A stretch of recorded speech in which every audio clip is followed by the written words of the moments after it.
too high. Usually for women, it's too low. But it goes off the assumption that everybody's heart rate when you were born was 220 beats per minute. Wow. Everybody. My son, when he was born, his heart rate was 180 beats per minute. So there's no way Corona is going to work for him. It never worked for me, ever. So you've got a couple choices.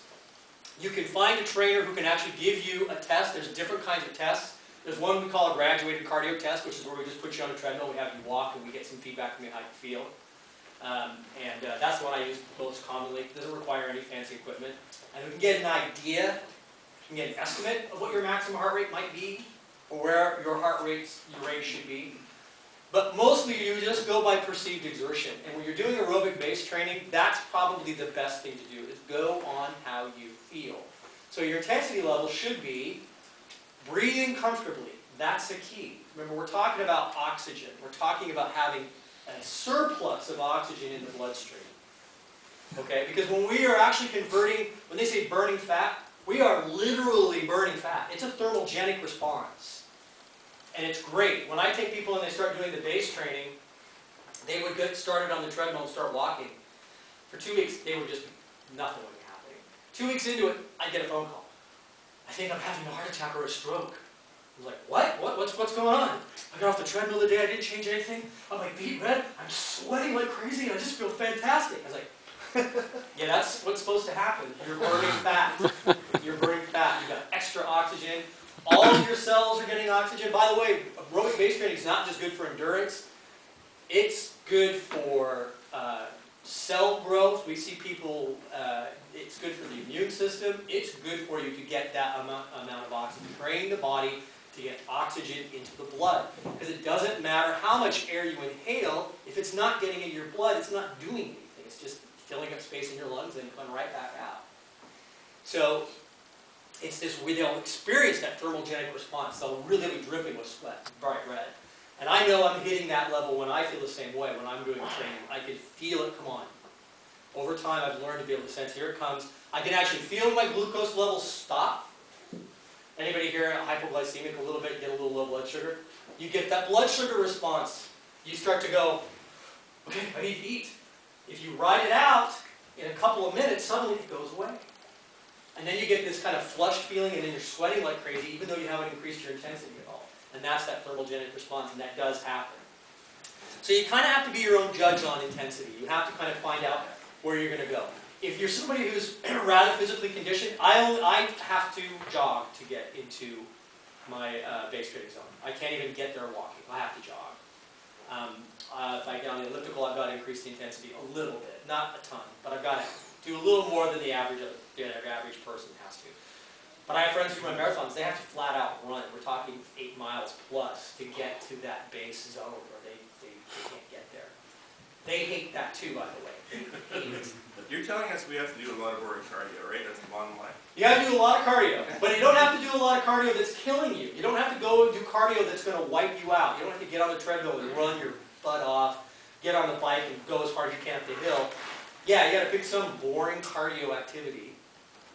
And usually you've got to stick with it, again, depending on your physical conditioning, but normally 12 weeks to really see a difference. So we're talking about hitting that level. So you're trying to get your heart rate to like 70, 80% of maximum? Lower, like 65. But keep it up for... Keep it up, yeah. For an hour or two every day. An hour or so? Yeah, at first. At first. So we're working our way through this a little bit. But when you first start off, that's the key to building up endurance, is that aerobic base. Right. You were talking earlier about not using your heart rate, not using use perceived endurance. Perceived exertion. Yeah. Exertion. Sorry. Yeah. You actually started to give us a little bit of an description. Yeah. Perceived exertion is okay. So again, yeah, you want to be able to breathe comfortably. Okay, but you want to get a little sweat. They call it beating. Just a little sweat going. You don't have to be perspiring like an NBA player, but just a little bit of some sweat going. So when you go and do this cardio activity, whatever it is, and it doesn't particularly matter, if you're swimming, obviously you're not going to have a hard time sensing that beating, but you know, you'll figure something out. See, once you start to sense that, you want to try to maintain that. What happens if you vary it, for example, like you do like 10 minutes fine. Start off that way. There's nothing wrong with that. Yeah, absolutely. Nothing wrong with that. And eventually, that's the kind of thing you want to get to. Because again, as I mentioned earlier, the body adapts to the physical activity you do. So even though you're going to start off picking a mode of activity, some kind of cardiovascular activity you can sustain, and pick something you enjoy doing too, because you're going to do it for a while.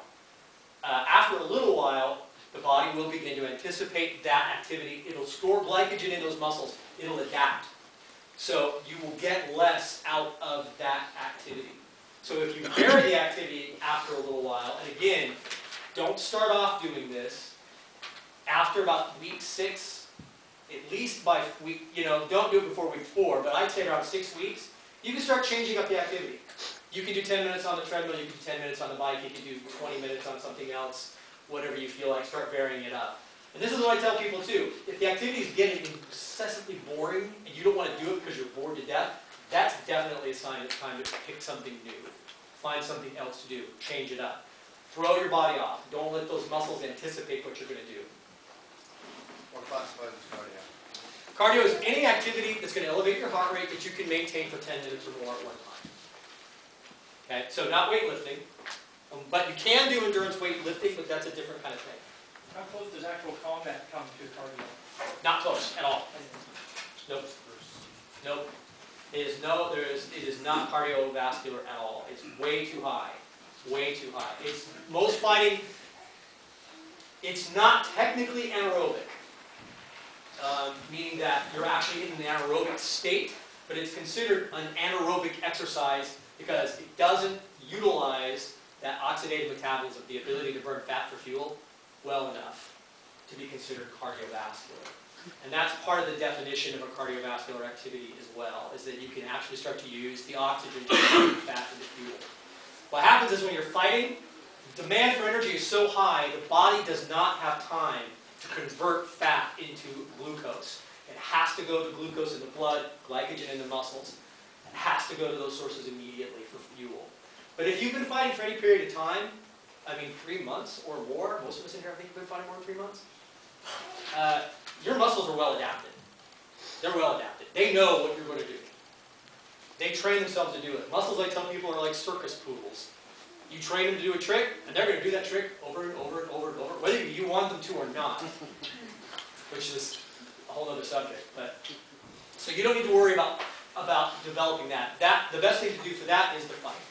So you'll develop the feel for that. What we're talking about with the cardio activities in relation to fighting is being able to get that heart rate to recover. We're talking about increasing your ability to recover during a fight. 30 seconds of fighting, you back off, your opponent gives you 20 seconds while you guys figure out who's got the upper hand. You're both circling, you're both looking for that upper hand.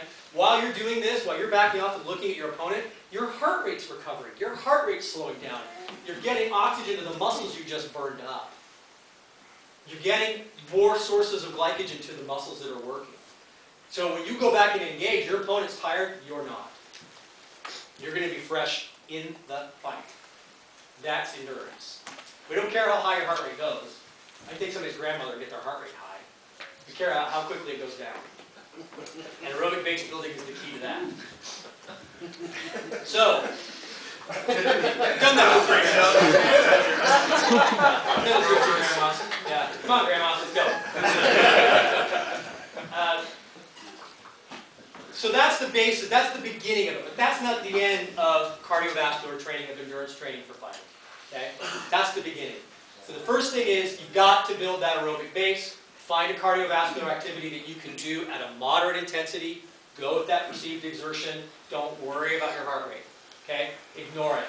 You get on the elliptical and you grab a heart rate machine and it says your heart rate's this, and the machine says you're supposed to be, it has those numbers on there. It says you should be between 117 and 140. You can just ignore that. Everybody's heart is completely different. I've done so many cardiovascular tests. I've done more than 200. I've never seen anybody with a heart rate anything close to another guy. I've seen big guys with heart rates as high as hummingbirds. I've seen tiny little girls with heart rates, their hearts are barely beating. So it makes no difference. Anatomy's anatomy. Everybody's wired differently. Plumbing's different. So ignore that. Go by that perceived exertion rate. If it feels right, you're breathing comfortably, you should be able to sing, talk, yawn,